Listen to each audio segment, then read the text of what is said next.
Donc bonjour, bienvenue au mardi de l'Observatoire du cinéma au Québec pour cette présentation de Slacks d'Elsa Keffert, une histoire assez hallucinante sur une paire de jeans tueuses. Mais c'est un film qui va au-delà de son concept. On est plus près de la fable écologiste que de la simple folie Gore. C'est un film qui a été réalisé par l'une des rares voix féminines du cinéma de genre québécois. Il s'agit du troisième film d'Elsa Keffert, mais qui est le premier qui a été soutenu par Téléfilm et la Sodex, qui est tout un accomplissement pour un film de ce genre. Il s'agit également d'un projet qui a été sélectionné en 2017 au marché de coproduction Frontières. Slacks a été produit par Anne-Marie Gélina chez Emma Film. Elle a elle-même participé à la concrétisation de plusieurs films de genre québécois récents comme Mars et Avril, Radius et Turbo Kid, dont la suite est actuellement en préparation. Madame Gélina nous a généreusement permis de présenter Slacks aujourd'hui au mardi de l'OCQ et nous la remercions pour son apport précieux au succès de cette séance. Slacks a été présenté en première mondiale au Festival Fantasia lors de l'été 2020, en pleine pandémie, et ces conditions qui étaient probablement pas idéales ne lui ont pas empêché de connaître un très grand succès. Il a remporté le prix du public pour le meilleur film canadien au Festival Fantasia avant d'entamer une belle carrière sur le circuit festivalier à travers le monde. Il a ensuite été distribué sur la chaîne de visionnement Shudder et a tout récemment, cette nouvelle vient d'arriver sur notre table, été sélectionné parmi les 100 meilleurs films de l'année 2021 par le site web Rotten Tomatoes. Nous sommes très, très, très heureux de le montrer au mardi de l'OCQ et après la projection, de nous entretenir avec sa cinéaste qui va nous rejoindre par Zoom parce qu'elle est présentement au Maroc. Sur ce, je vous souhaite un très bon cinéma. Place à Slacks. Nous venons voir Slacks et nous sommes présentement en compagnie virtuelle de sa réalisatrice Elsa Keffert. Salut Elsa, comment vas-tu? Bonjour, bonjour, ça va bien, merci. Où es-tu présentement, Elsa? Présentement, je suis au Maroc. Et qu'est-ce qui t'amène là-bas en cette drôle de période mondiale, si on peut l'appeler ainsi? En effet, mon copain est ici. C'est un Marocain, Marocain, donc je suis ici pour passer 4 mois avec lui et on vient d'apprendre, il y a comme un jour que le Maroc ferme ses frontières aériennes. Donc je suis prise ici. Puis je suis venue sur un vol français il y a une semaine et il y a 4 jours, ils ont interrompu les vols avec la France. Alors 4 jours, si j'étais venue 4 jours plus tard, j'aurais pas pu rentrer. Eh bien, on va te souhaiter le bon courage à travers cette succession de nouvelles épreuves. D'ailleurs, comme je t'avais averti, on est à public réduit aujourd'hui, probablement Mmh. parce que la plupart des Québécois, des Québécoises sont frileux à l'idée de retourner dans une salle de projection. Et ça m'a fait Mmh. penser que Slacks a eu droit à une tournée pandémique. Dès sa première mondiale à Fantasia, il a été Ouais, présenté dans le cadre d'une édition en ligne. ouais. Pourrais-tu revenir sur la diffusion particulière de ton long métrage? Ben, c'était pas rigolo parce que, j'avais fait mon dernier long métrage avait vraiment pas bien tourné dans les festivals. Alors là, j'espérais vraiment, faire une grosse tournée, montrer le film à un gros public et tout. Alors j'étais extrêmement déçue, que le film soit montré virtuellement. A Ensuite de ça, on a quand même monté en salle. On l'a montré en salle pendant 3 semaines, mais là, il y a eu, le deuxième lockdown à cause de la deuxième vague et c'était à public très restreint, il y avait pas beaucoup de monde.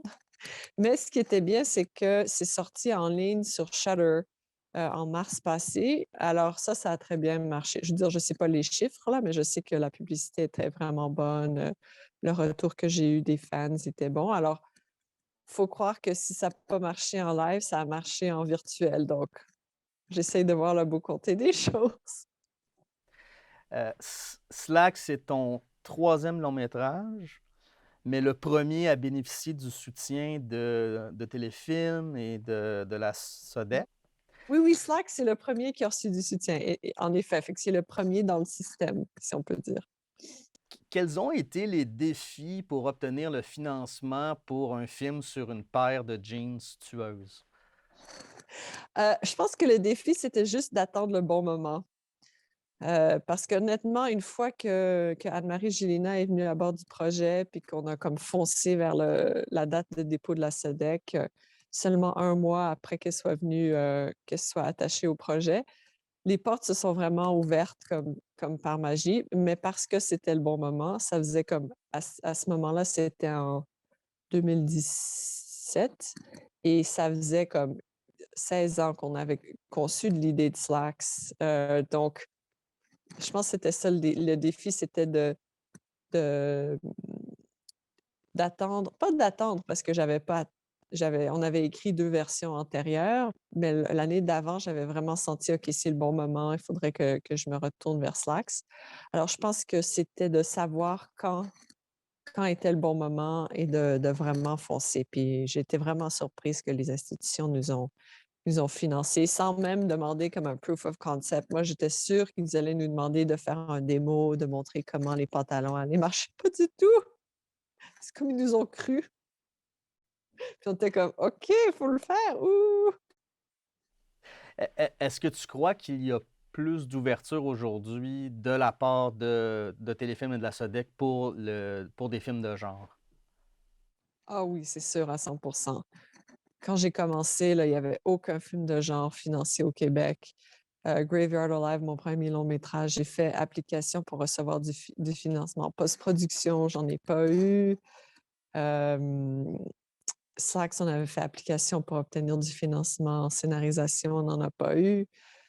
C'était peut-être aussi parce que l'idée était moins mûre à ce point-là, mais j'ai senti, comme une intuition qu'il fallait que comme on dit en anglais, «I bide my time» et qu'éventuellement, parce que l'horreur, aux États-Unis est devenue très populaire et comme pas ça a toujours été populaire, mais c'était un sous-genre. Mais vers les années 2000, début 2000, c'est comme si l'horreur finalement a commencé à être perçue comme un genre important et je me suis dit: «Ben, c'est juste le Québec est toujours un petit peu en arrière». Désolée, mais c'est un peu vrai, en arrière des tendances. Donc moi, je me disais peut-être dans 5 à 10 ans, on va être rendu là. Alors il faut juste que that I bide my time, puis c'est ce qui est advenu. C'est que finalement aussi la venue, je pense, de Joanne Larue à la SODEC a beaucoup changé la donne. Donc je suis très contente qu'elle soit revenue à la SODEC pour ça. Et ta patience t'a permis de travailler longuement sur le scénario de Slacks. Comment a-t-il évolué en 16 ans? Bah, au début, c'était vraiment ridicule. C'était pas du tout un commentaire social, c'était plutôt, un gag. Ça a commencé parce qu'avec Patricia Gomez-Slater et une autre amie, on était dans un road trip, puis on se taquinait avec des mots qu'on haït, puis notre troisième ami haït le mot slacks. Fait que je le répétais de plus en plus pour vraiment la taquiner. Puis slacks, pour les gens qui savent pas, ça veut dire pantalon, parce qu'il y a beaucoup de gens qui se rendent pas compte que slacks, c'est un vrai mot, mais c'est pas écrit XX, c'est Slacks. Donc quand je le répétais, je prenais une voix un peu machiavélique, puis je me suis dit: «Ah, on dirait que c'est comme un tueur». Fait qu'au début, Slack, c'était un esprit d'un tueur qui avait été tué parce qu'il voulait violer une femme, puis que son esprit était tombé dans les pantalons et que les pantalons commençaient à vouloir tuer des filles dans une école. Fait que c'était absolument pas comme ça l'est maintenant. C'était vraiment comme un peu honteux en fin de compte. C'était vraiment pas, #MeToo. Hem, puis c'était plus autour de des personnages bizarres dans l'école, un peu tous, comment on dit? Modeled, un peu tous inspirés par nos amis de Patricia et moi. Et là, ben, ça allait nulle part, c'était un peu ridicule. On l'a mis de côté Et peut-être 5 ou 6 ans plus tard, on l'a repris en main, puis c'est Patricia qui a eu l'idée de le mettre en scène dans un magasin de vêtements, et d'oublier l'idée que ce soit un violeur. Ça allait être, un petit Indien. C'était pas encore une fille, mais on n'avait pas le lien qui se faisait tuer. Ça, c'est comme spoiler alert, là, mais qui se faisait tuer, que ses pantalons entraient dans la son esprit entrait dans les pantalons. Hem, mais l'idée du magasin était là. Et là, on s'est dit: «Mais bien sûr, c'est dans un magasin, c'est des pantalons, hello!» Et là, c'était encore un peu quétaine. On n'avait pas vraiment trouvé l'âme du film, fait qu'on l'a mis de côté et là, c'est comme 7 ans après que j'ai vu j'avais déjà commencé à le réécrire, mais j'ai vu un documentaire sur le fast fashion, peut-être 2 mois dans le processus de réécriture et ça m'a vraiment, vraiment inspirée et dégoûtée.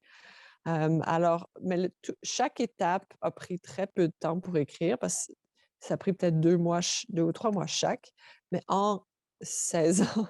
Donc donc je dirais pas que ça m'a pris du temps du tout. C'est pas comme si je fignolais, je réécrivais une version, puis là, oh my God, je réécrivais une autre version. C'était vraiment juste, il fallait que moi, je mûrisse en tant qu'humaine et que le scénario est sorti très vite après ça.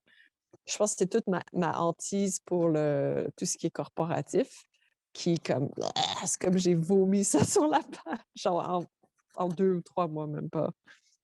Un de tes personnages, dit, «You guys were supposed to be the good guys» et par rapport à ta critique de la corporation, des corporations, de l'industrie de la mode, mais on se comprend que ça s'appliquerait à n'importe laquelle dans le fond. Ce que tu soulignes surtout, c'est leur hypocrisie, mais la particularité de Mmh. Slack, c'est que tu le fais vraiment à tous les niveaux, à grande et à petite échelle. Oui, oui, exactement, parce que je voulais pas juste accuser les chefs d'être des méchants, mais je voulais que tout le monde se retrouve, hem, dans ce film et qu'on se rend compte toutes et tous de notre responsabilité envers, la surconsommation et que dont moi aussi je suis victime. Je me prétends pas être, tu sais, au-dessus de tout ça, là. Je pense que j'ai comme 15 bouteilles de vernis à ongles, là. C'est clairement, j'en ai pas besoin de 15. Hem, mais j'ai vécu des moments vraiment, déplaisants dans ma vie où la seule chose qui me tenait en bonne humeur, c'était de me faire peindre les ongles de couleurs bizarres. Fait que c'est ça, il y a beaucoup de gens qui m'ont répondu me disant comme: «Waouh, vous avez vraiment cerné tout ce qui est, de la vente». J'ai travaillé dans la vente, ma femme a travaillé dans la vente et vous l'avez cerné. Ça, je suis très contente parce que ça veut dire qu'on a réussi à toucher, beaucoup de niveaux différents comme tu l'as dit et que ça a fait réfléchir, les gens. Les gens me l'ont dit. C'est des gens qui m'écrivaient sur Facebook ou des trucs comme ça. Et d'ailleurs, l'humour est une belle façon d'aborder les dynamiques un brin toxiques, du service à la clientèle et de ce qui est attendu justement, des employés d'un magasin comme celui que l'on peut voir, dans le film. Tout se fait avec un sourire au visage, mais avec, une mesquinerie derrière. C'est tellement absurde tout ce qui est de la vente, hem, que je pouvais pas le faire à face value. Parce que pour moi, c'est absurde. Fait que l'absurde, c'est rigolo parce que c'est tellement over the top. Puis j'ai pas travaillé dans la vente au détail, mais j'ai travaillé en tant que comme secrétaire ou réceptionniste, temporaire quand j'étais jeune. J'ai travaillé pour des corporations et là, je voyais, tu sais, le bullshit un peu robotique des corporations et ça m'horripilait tellement, mais c'était tellement je le croyais même pas que c'était la vérité.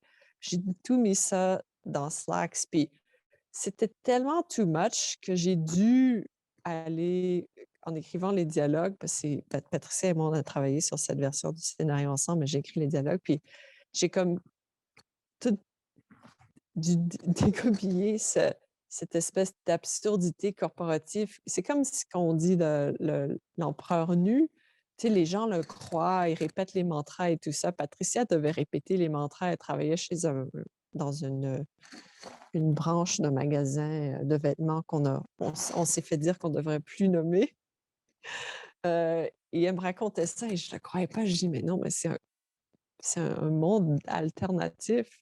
Alors c'est pour ça en allant plus loin, en allant dans l'humour grotesque, c'est une façon pour de désarmer les gens pour qu'ils ne se sentent pas attaqués, mais en riant puis en étant relaxés parce qu'ils rient, ils réfléchissent un peu au lieu d'être braqués par, mettons, un documentaire qui est comme: «Non, non, vous êtes horrible d'avoir travaillé dans un magasin, de vente au détail».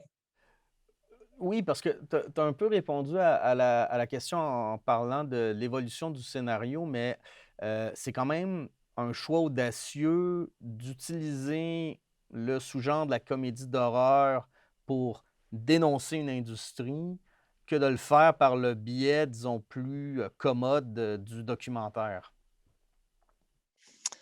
Ben, je suis pas une documentariste, alors ça ne serait jamais arrivé. Et puis je suis j'ai un humour, pas mal grinçant et absurde. Donc pour moi, c'était juste naturel. Puis ça s'appelle Slacks, tu sais, avec 2 X. Ça aurait jamais pu être autre chose qu'une comédie d'horreur. Puis, comme je te dis, c'est sorti tout seul, surtout après avoir vu ce film qui m'a tellement enragée, puis d'avoir intériorisé toute cette corporate bullshit comme toute ma vie à des niveaux différents. C'était pas un choix, c'était juste c'est sorti tout seul. C'était vraiment pas un choix réfléchi comme: comment faire passer ce message de la meilleure façon?» C'était juste comme: «Bah!» Ça c'est venu intérieurement de moi et de Patricia. Mais est-ce que tu considères que Slacks est un film militant? Étant toi-même une militante Oui, oui, d'ailleurs. oui. Oui, tout à fait, parce que je pense que ma réaction. Ben, j'avais fait beaucoup de recherches dans la deuxième version où ça allait se passer dans un magasin et j'avais vu beaucoup de photos, de vidéos de gens en Inde qui cueillent du coton et des enfants. Tu sais, c'était vraiment, comment on dit en anglais? Chilling. Tu sais, on voit ces enfants qui sont très maigres et qui cueillent du coton, des fois qui s les arbustes de coton sont plus grands qu'eux. Donc ça me déjà et j'avais comme je dis, une hantise du monde corporatif et toute leur bullshit. Fait qu'il y avait déjà quelque chose dans moi qui voulait dénoncer ce monde-là. Mais quand j'ai vu ce film, ça m'a tellement enragée. Je me rappelle encore, j'ai éteint le film, puis je suis allée marcher. J'habite près du cimetière de Montréal, puis je suis allée marcher dans le cimetière, puis tout a comme commencé à sortir, puis j'ai dit: «Faut absolument que Slacks parle de ça, parle du fast fashion». Alors c'était beaucoup plus assumé qu'avant où c'était plus un background de l'histoire. Là, c'est devenu à propos de ça et c'est quand c'est devenu à propos de ça, c'est quand j'ai eu l'idée que Kirat et Slacks et qu'en fin de compte, elle n'est pas le méchant, elle est juste un ange vengeur, que le film a vraiment cristallisé. Donc c'était absolument un désir je dirais pas un désir, mais un réflexe de vouloir dénoncer ça et de parler du fast fashion et de la corporation et comme, Noam Chomsky dit, corporate totalitarianism dans lequel on vit et qui détruit la vie sur terre, quoi! Rien de moins. Et ce réflexe, ce souffle d'inspiration que tu as eu, fait en sorte que Slack s'inscrit dans une certaine tradition du cinéma de genre, tout particulièrement celui de l'horreur et de la science-fiction, qui est justement politisé. Selon toi, pourquoi ces genres sont-ils susceptibles d'aborder ces grands thèmes? Parce que c'est de façon détournée, parce qu'on est dans un monde, alternatif, un monde à côté de la réalité, donc on peut aborder des sujets de front, mais d'une façon biaisée. Donc ça ouvre les possibilités, ça ouvre la conscience des gens parce que beaucoup s'attendaient pas à voir un film, sur le fast fashion en voyant un film sur les pantalons tueurs. Donc je pense, et de la part du créateur ou de la créatrice, c'est une façon d'aborder, comme je dis, une façon détournée et dans certains contextes, ça nous permet de parler d'un sujet qui est peut-être tabou. Pas dans Slack, c'est pas tabou, là, le fast fashion, mais comme dans Night of the Living Dead, le racisme aux États-Unis, ben, de parler d'une façon détournée qui puisse que le film se fasse, en fin de compte. Fait que c'est comme Et, si on était dans la censure puis on arrivait à détourner un peu. et est-ce que tu crois qu'il y a une part de responsabilité de la part du cinéaste, même si elle travaille dans des genres qui sont généralement associés plus au divertissement que d'autres? Ben, c'est une question difficile parce qu'en tant qu'artiste, le sujet de notre art nous commande pas vraiment. Non, c'est pas nous qui commandons le sujet de notre art, c'est l'inverse. Sinon, ça devient mécanique parce qu'il faut vraiment se mettre dans le mode intuitif et on sait pas vraiment si on se met dans notre mode inconscient intuitif, on sait pas ce qui va ressortir et je pense que c'est ça la magie de l'art. Donc dès qu'on commence à être plus à se dire: «Ben, il faudrait que je parle de ci, il faudrait que je parle de ça». Je pense que ça tue un peu ce côté intuitif, de l'art.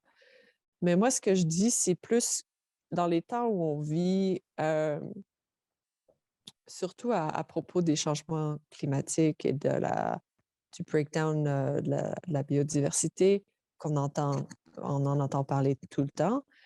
Je me demande comment les artistes ne peuvent pas aborder ce genre de thèmes, ou c'est pas qu'ils ne peuvent pas, mais comment ces thèmes ne les habitent pas et comment ça se fait qu'ils ne ressortent pas dans leur art? Fait que c'est plutôt ça, parce qu'il faut être quand même assez isolé dans une boîte pour pas se rendre compte à quel point on va vers une catastrophe et dénoncer au moins une partie, une facette de la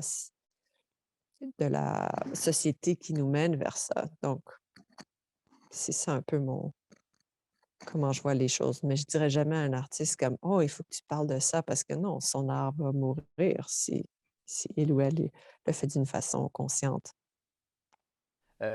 Les changements climatiques, d'ailleurs, sont une cause dans laquelle tu t'es beaucoup investi parallèlement à ton activité de cinéaste, mais également inclusivement, parce que c'est ce que je me rends compte en t'écoutant parler. Pourrais-tu revenir justement sur ton engagement écologique? Oui, ben, j'aime pas dire écologique parce que c'est comme si il fallait protéger un zoo, mais c'est plutôt de dénoncer l'espèce de machine, de mort dans laquelle nous sommes engagés, qui est le capitalisme à outrance et la consommation à outrance. Donc, j'étais jamais vraiment politisée avant. Je me disais: «Oh, je suis une artiste, je fais mes trucs, blablabla».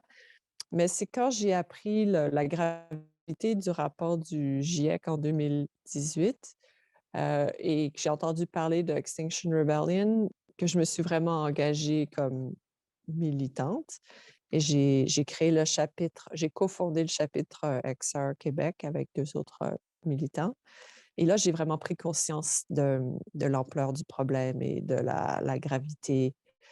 Et donc j'ai passé 1 an et demi avec XR, puis là, il y a la pandémie a tout fucké et mais je m'étais rendu compte que j'ai jamais été comme quelqu'un qui aime les gros groupes ou les grandes mouvances. Alors j'ai par la suite créé un plus petit groupe d'affinité avec des militantes de XR qui s'appelle le Ministère de la Nouvelle Normalité et là, c'est plus comme du performance art perturbateur. Alors ça fait 1 an et demi qu'on œuvre ensemble. Et je suis aussi dans d'autres groupes comme le National Sustainability Committee du Directors Guild of Canada et un autre groupe, qui est un autre regroupement d'artistes, pour conscientiser les gens à la gravité des changements climatiques. Donc en 3 ans, ma vie a vraiment comme fait vraiment pris un autre, Un autre tournant. S'il y a bien un personnage dans ton film qui semble être complètement aux antipodes de ton engagement, c'est celui de l'influenceuse. Et Mmh. j'imagine qu'elle est arrivée tardivement dans, heu, l'écriture du scénario. Je pense pas qu'il y a 16 ans, il y avait pas Mmh. d'influenceur de toute façon, ou très non, il y en avait pas. Heu, heu, comment as-tu abordé, ce micro-univers qui est celui des influenceurs et de la communauté web qui gravite autour? Mais ça, écoute, j'en avais jamais entendu parler, avant que je regarde ce documentaire qui s'appelle The True Cost et j'ai vu ça, puis j'étais comme: «Non, ça se peut pas, c'est vrai?» Ce truc, c'était des unboxing videos. Puis j'arrivais pas à le croire. J'ai dit: «Non, mais c'est pas possible. Dans quel monde on est?» Fait que là, je suis allée voir sur l'internet des vidéos d'influenceurs et j'étais mais à la fois, j'étais bizarrement fascinée parce qu'il y en a qui sont vraiment fascinants, puis tu veux les regarder. C'est ça leur charme, j'imagine et leur pouvoir. Puis d'autres, je me dis: «Non, mais c'est pas possible, c'est quoi? C'est dégueulasse». Fait que j'ai tout de suite su qu'il fallait, après avoir vu le film, qu'il fallait que ce soit un des personnages. Il était très jouissif à écrire. Je veux dire, il y a des parties de moi dans tous ces personnages, Craig, bah, tous. Alors, il y a une partie de moi qui aime beaucoup Peyton Jules et qui a beaucoup aimé écrire ses dialogues. Un personnage qu'on n'oubliera pas, ce sont, les pantalons eux-mêmes. Pourquoi avoir décidé de ne pas employer le CGI pour les animer? Bah, j'ai grandi, en écoutant des films, où tout a été fait, dans la caméra et je pense que ça m'a influencée parce que mon œil préfère les effets, organiques.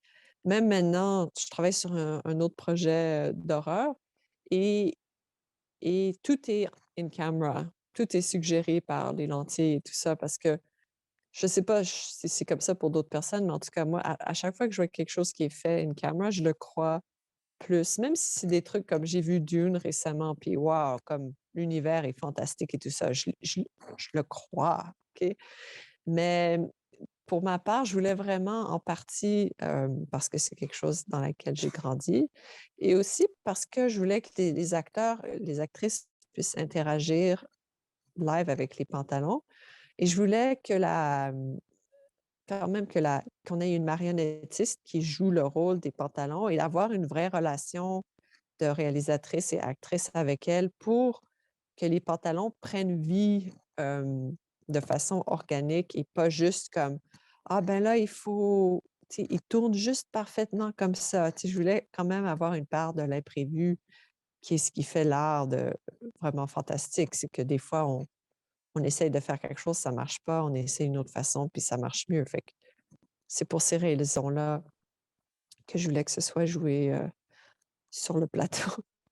Donc, tu as laissé une part d'improvisation à la marionnettiste, de ses pantalons.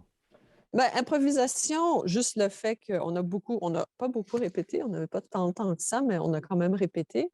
Mais c'est plus comme le moment venu, tu sais, elle va sentir les mouvements, heu, elle va le faire d'une façon organique. Donc c'était pas qu'il y avait pas d'improvisation parce qu'on n'avait pas le temps d'improviser, mais on sait jamais ce que la performance a directe va donner.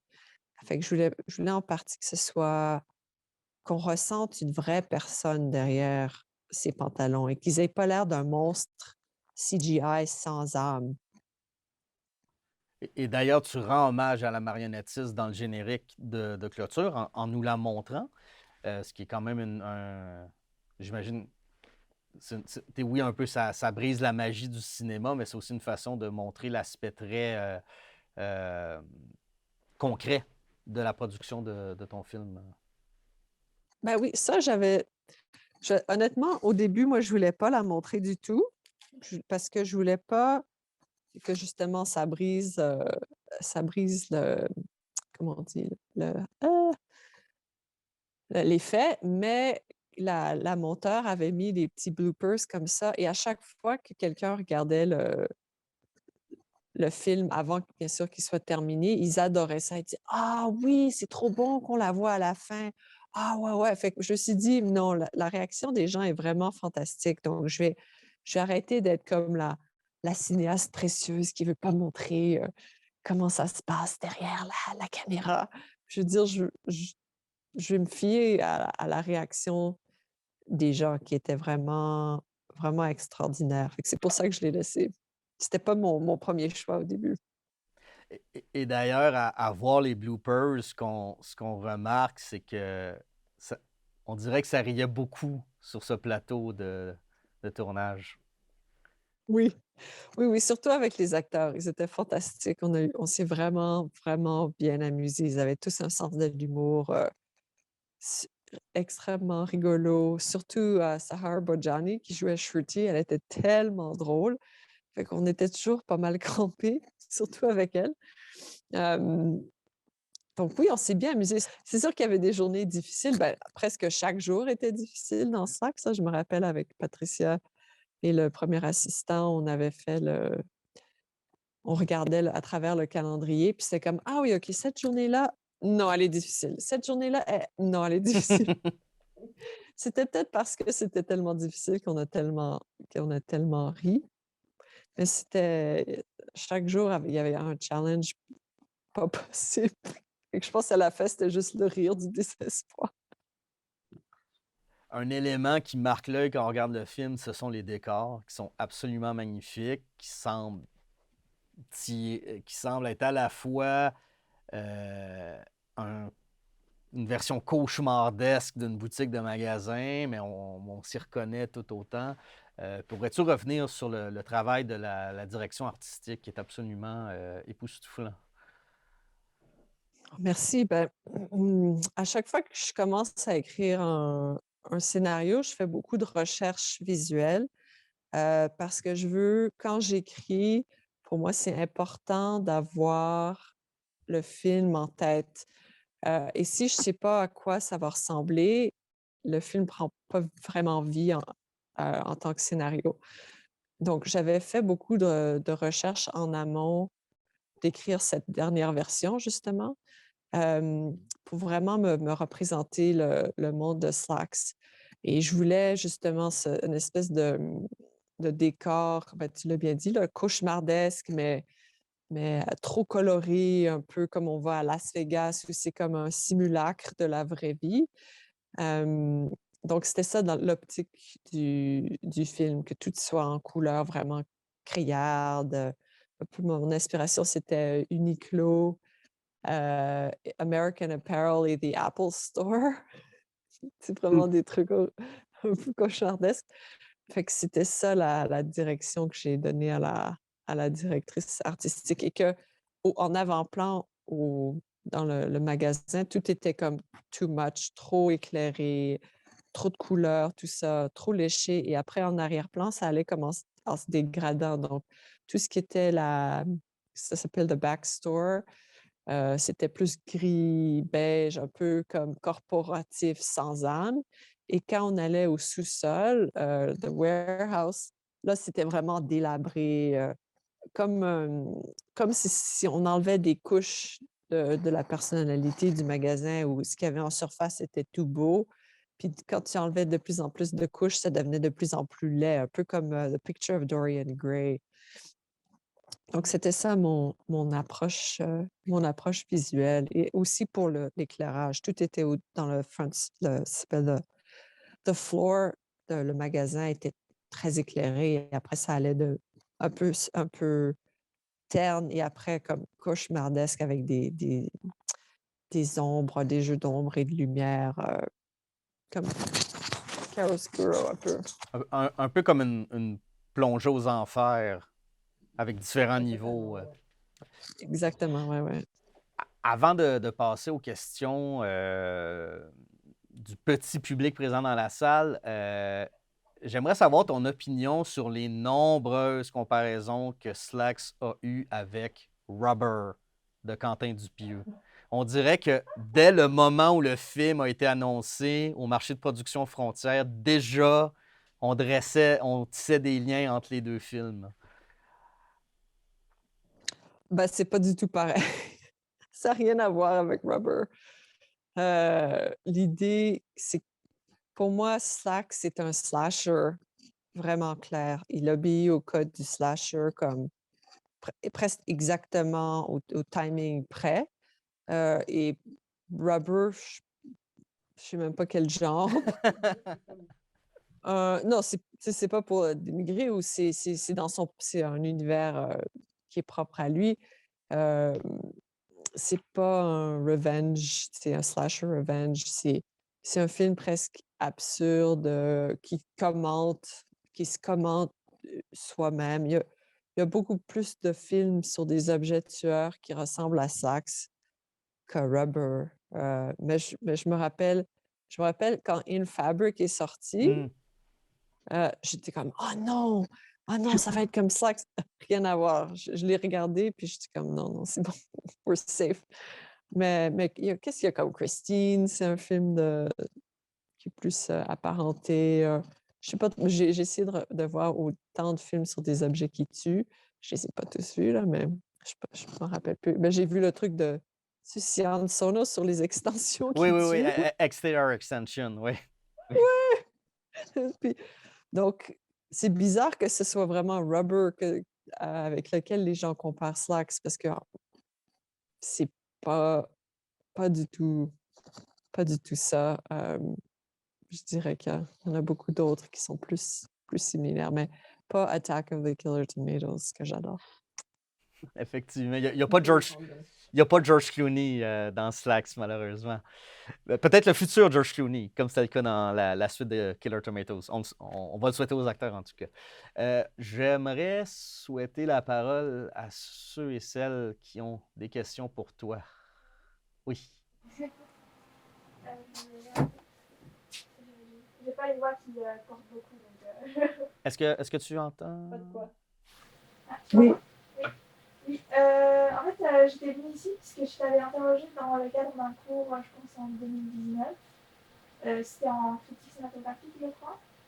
Puis on avait un peu comme retracé, mettons, le chemin de ta carrière. Et je me souviens que tu avais parlé d'un court-métrage que tu avais fait. Là, c'était plus pour rigoler, c'était avec une autre amie cinéaste à toi avec des chaussettes qui parlent, je crois. Oui. Je voulais savoir si ça t'a. Enfin, si, mettons, l'idée venait un peu de là aussi pour Slacks ou pas, le fait d'animer des vêtements. Non. Non, Slack, c'est venu avant cette idée-là. Ah, ok. Ouais, C'est intéressant. bizarrement. C'était un signe, oui. Je me demandais aussi par rapport en fait au film d'horreur. J'étais allée, je ne sais plus si c'était en quelle année, je pense que c'était en 2020 peut-être, à une exposition de films d'horreur.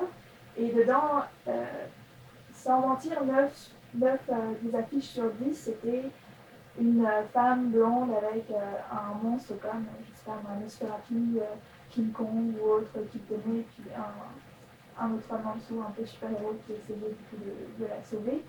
Et j'ai l'impression, en tout cas, qu'il y a comme, mettons, une nouvelle forme de film d'horreur. En fait, je pensais à Parasite, où là aussi, c'était dans un milieu assez clos, avec peu de personnages, puis qui traitait de problématiques quand même assez, comment dire, contemporaines et importantes. Là, c'était plus par rapport à l'égalité de... Enfin, comment dire, le gap entre les riches et les pauvres, quoi. Ouais. Mais ici, on parle beaucoup du greenwashing et tout ça. Donc, je voulais savoir s'il y avait des films auxquels tu t'identifiais plus, mettons, par rapport à ça, que certains films d'horreur, mettons. Comme le contenu, non. Pas en termes du contenu, parce que Slack, c'est vraiment venu comme je te dis, l'idée est venue il y a très longtemps, l'idée des pantalons qui tuent, et j'ai jamais lâché, on n'a jamais lâché l'idée. Et après, quand j'ai réécrit cette histoire, c'était vraiment ce documentaire qui m'avait inspirée.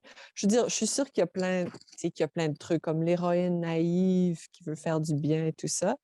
Mais moi, c'est plus visuellement que je dirais qu'il y a des influences, comme j'adore les films de Dario Argento. Donc, je dirais que tout le cinéma italien des années 60, début 70 m'a toujours beaucoup, beaucoup inspiré. Fait que, et aussi, pour certains aspects, comme les lentilles ou surtout, et la cinématographie, c'était It Follows pour les jeux de lentilles et The Neon Demon pour le look du magasin. Donc, c'est ça, c'est vraiment ces films-là que je dirais qui m'ont plus influencé que le contenu. Je veux dire, j'ai tellement vu de films d'horreur que je suis sûre que tout ce Ça t'a qui est influencé. tout m'a influencé, puis d'avoir absorbé tellement de films, tu sais, de slasher et tout ça. Et Patricia est beaucoup plus connaisseur des films de slasher, donc c'est elle qui a beaucoup, pas calqué, je dirais, mais qui vraiment voulait s'assurer qu'on suive les codes du slasher. Donc je dirais que ce serait plus ça, ce serait plus le genre, heu, du slasher qui nous a influencés, puis qui a aidé parce que quand même, à un moment donné, dans le montage, comme beaucoup de films, on se rendait compte qu'il y avait quelque chose qui marchait pas. Et là, c'est Patricia qui a dit: «Oui, mais à ce moment-là, dans un slasher, on verrait ci, on verrait ça, on serait à ce beat-là». Fait que ça a servi à comme réorienter, heu, un autre aspect du montage, de suivre les codes du slasher, même s'ils étaient déjà présents, heu, dans le scénario. Ouais, c'est le genre qui a l'air de se rapprocher en tout cas du film. Je me demandais en fait parce que tu avais dit que tu avais du mal à trouver du financement par exemple pour The Zombie Nurse. Donc, enfin, je sais pas si c'était le premier ou Ouais. le deuxième film, mais et que pour Slacks, tu étais assez surpris de l'avoir aussi facilement. Je me demandais si ça a changé ton rapport à tes films quand vous obtenez un financement facilement ou pas. Enfin, si tu dis que par exemple tu pourrais plus aborder des choses comme ça parce qu'ils sont financés, ou est-ce que ça change rien, on va dire, par rapport à ce que tu ressens par rapport à eux émotionnellement. Enfin, je sais pas trop comment dire, mais Ben, je dirais pas, non, je comprends. Oui, c'est sûr, j'ai plus de confiance en moi en tant que réalisatrice. Il y a pas de doute parce que quand quelqu'un te donne un gros montant d'argent pour faire un film qui est sorti de ta tête, veux pas, ça te donne de la confiance. Mais je pense que c'est surtout la réception de Slax qui m'a donné plus de confiance, hem, parce que là, je me suis dit: «OK, là, je sais que je suis une réalisatrice». Je me rappelle, il y avait comme, je pense que c'était peut-être la deuxième semaine ou quelque chose, peut-être le 3 ou 4e jour du tournage. Je ne sais pas pourquoi, mais j'ai commencé à plus me faire confiance et et là, je me suis dit: «OK, là, je sais que je suis une réalisatrice». À ce moment-là, j'étais comme: «Après tant d'années, je suis sûre». Mais ça m'a pris longtemps.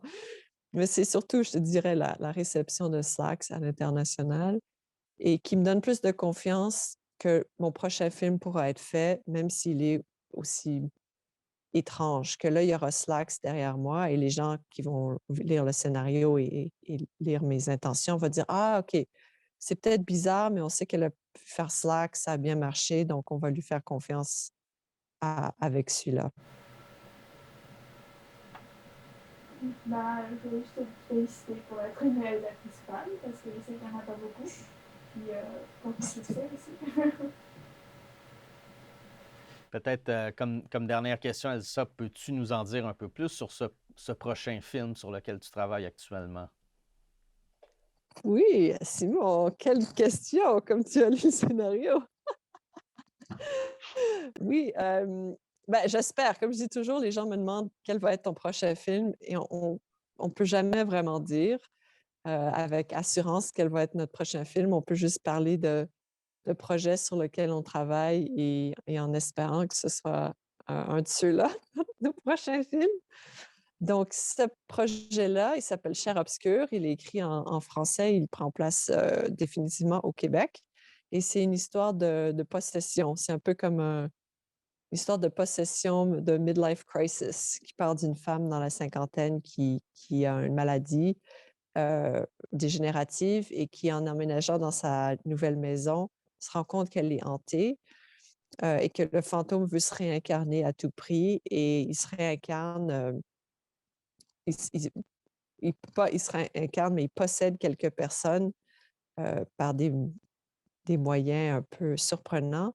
Et la protagoniste, qui est une femme assez machiavélique, se rend compte que peut-être ce processus, ce mécanisme de possession peut l'aider, elle, à surmonter sa mort prochaine. Donc, si vous pensez que Slack était sombre, attention, celui-là l'est encore plus, je vous dirais. Et sinon, j'écris, je suis en train de réécrire un scénario que j'avais commencé il y a aussi très longtemps, en long métrage, qui s'appelle La nuit du pendule. Et avec mon co-scénariste sur Chair obscur, on est en train de l'adapter en mini-série. Et ça, c'est un autre film, c'est une autre histoire surnaturelle. C'est comme un mystère surnaturel qui tourne autour de l'industrie minière. Et c'est aussi un commentaire sur l'exploitation de la terre et à quel point c'est plus comme on dit, une parabole que d'exploiter la terre et de tuer la terre, en fin de compte, a des répercussions physiques sur nous. Et donc, c'est l'histoire de deux personnes qui sont prises dans l'engrenage de il y a comme une malédiction comme on dit, curse la mine. Et ces deux personnes qui sont prises d'un côté et de l'autre de cette malédiction et qui se rendent compte qu'ils doivent soit sacrifier un ou l'autre pour que l'autre vive. Et donc, c'est l'histoire de retrouver cet équilibre entre la nature et l'humain pour assurer qu'on ne se fasse pas, qu'on s'autodétruise pas.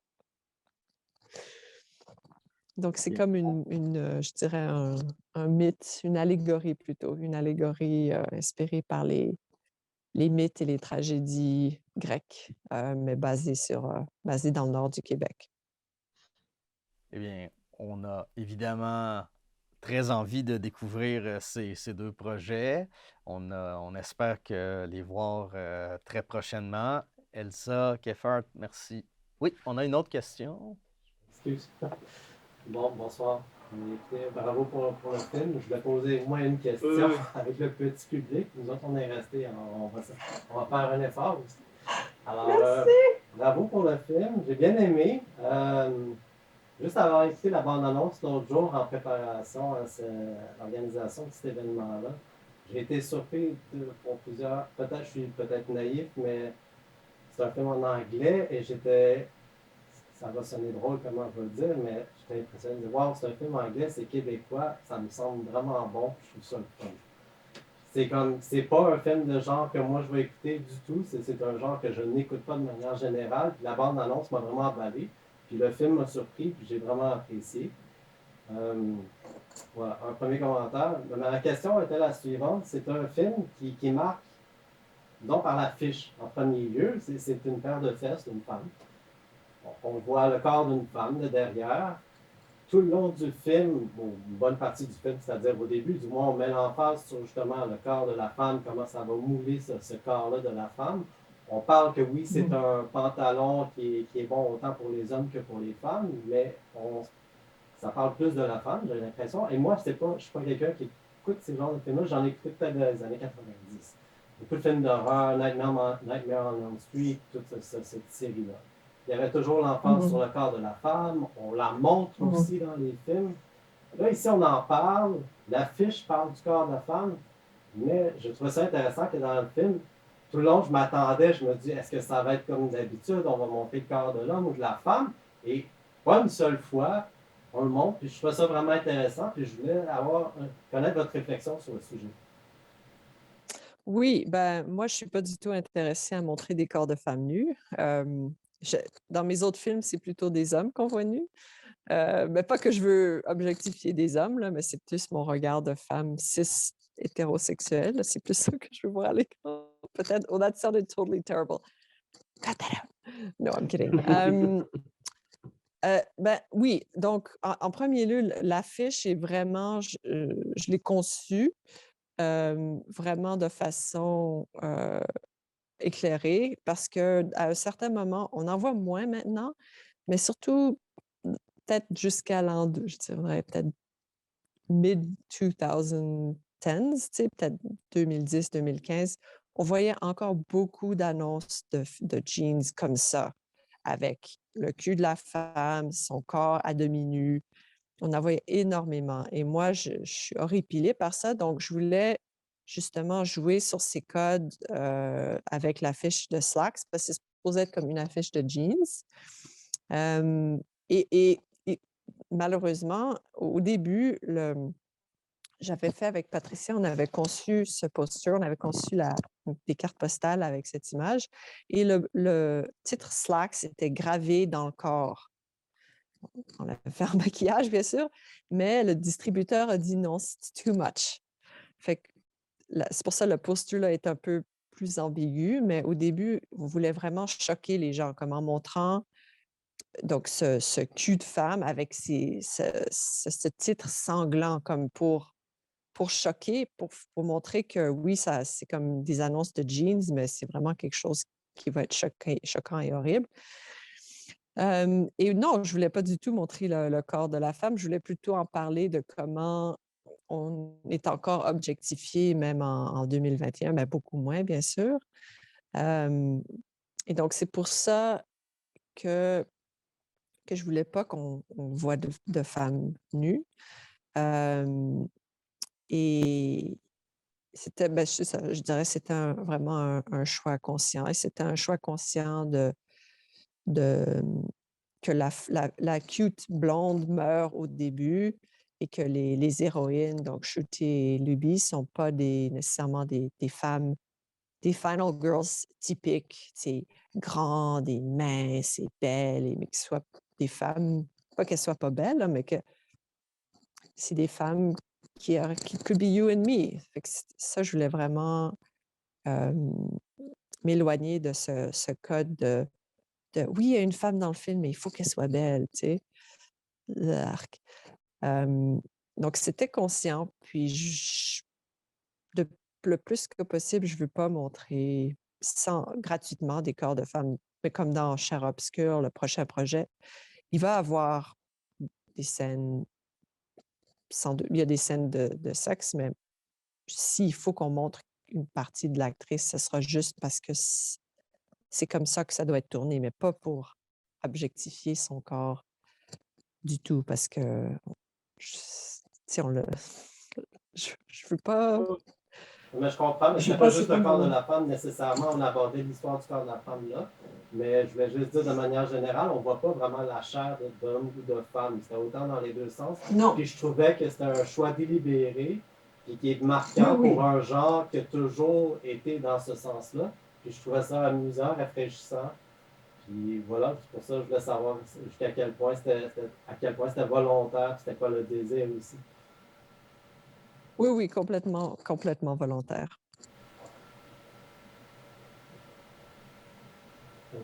Donc, moi j'ai une question, mais ce serait plus fin.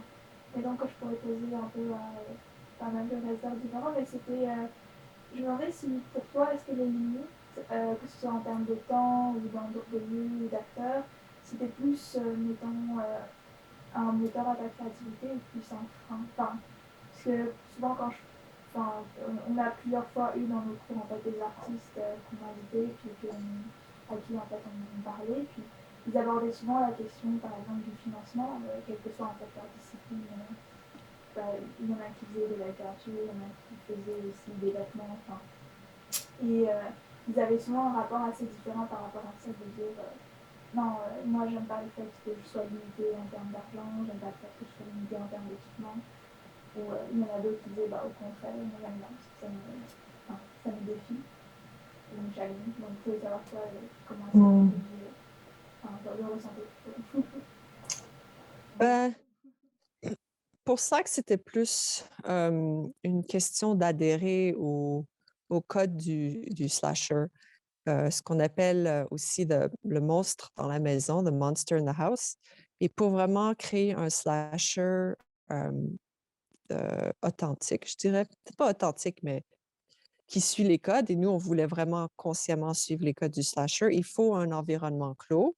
Peut-être pas nécessairement clos physiquement, mais clos d'une façon ou d'une autre. Comme It Follows, il est clos parce que c'est un slasher un peu, It Follows, il couche avec quelqu'un et c'est cette personne-là qui est that's next. Fait que je sais pas si tu vois ce que je veux dire dans l'idée de clos. Donc, moi, c'était juste, je veux être dans un lieu complètement clos, je veux jamais voir l'extérieur. Ça, c'était un choix très conscient. Il y a plusieurs personnes qui m'ont dit: «Oui, mais tu penses pas qu'à un moment donné, on devrait sortir?» J'étais comme: «Non, je veux aucunement qu'on sorte, je veux jamais qu'on voit à travers les fenêtres. Il y a pas de fenêtre. Je veux jamais qu'on sache où on est. La porte s'ouvre un peu, mais on voit pas vraiment où on est. D'ailleurs, c'est toutes des replacements, donc c'est jamais dans un vrai monde. Et pour ce qui est des personnages, il y a quand même beaucoup de personnages dans Slacks, mais comme je te dis, on suit les codes des slashers et les slashers, on présente des personnages et là, on choisit lesquels vont être tués. Ils meurent tous à la fin, fait que peut pas en avoir tant que ça. Puis la seule chose, c'est que les employés qui m'ont limité, c'était dont le budget m'a limité, c'était les employés, pas les employés, mais les clients à la fin, dans comme de Black Friday. Euh, je voulais qu'il y ait beaucoup, comme une foule. Puis on n'avait pas assez d'argent pour avoir une foule.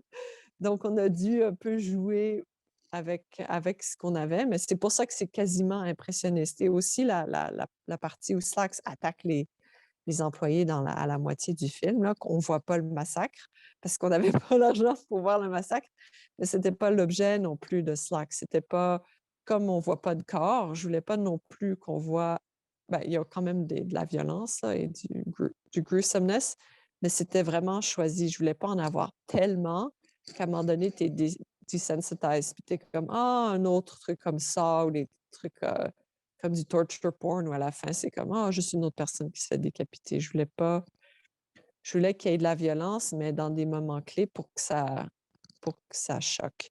Et pour ce qui est des conventions, est-ce que ça te limite ou non? Ben, les films, moi, j'ai travaillé sur des films à 300 millions de dollars, puis les réalisateurs n'ont jamais assez d'argent.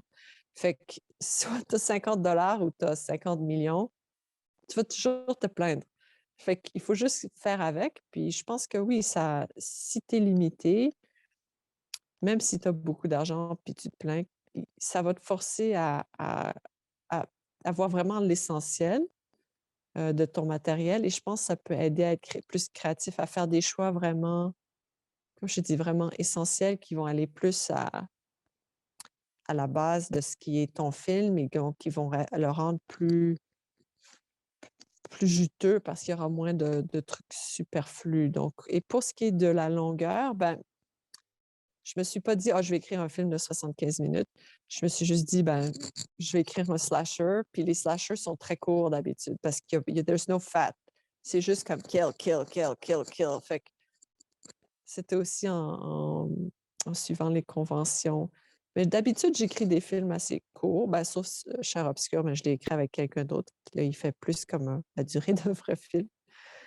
Je trouve que ça peut être rafraîchissant d'avoir moins de moyens et d'être un peu plus coincé, mais ça peut aussi faire du bien d'avoir de l'argent pour faire tes films. Je dirais pas, je dirais qu'après avoir fait plusieurs films, des courts-métrages et des longs-métrages sans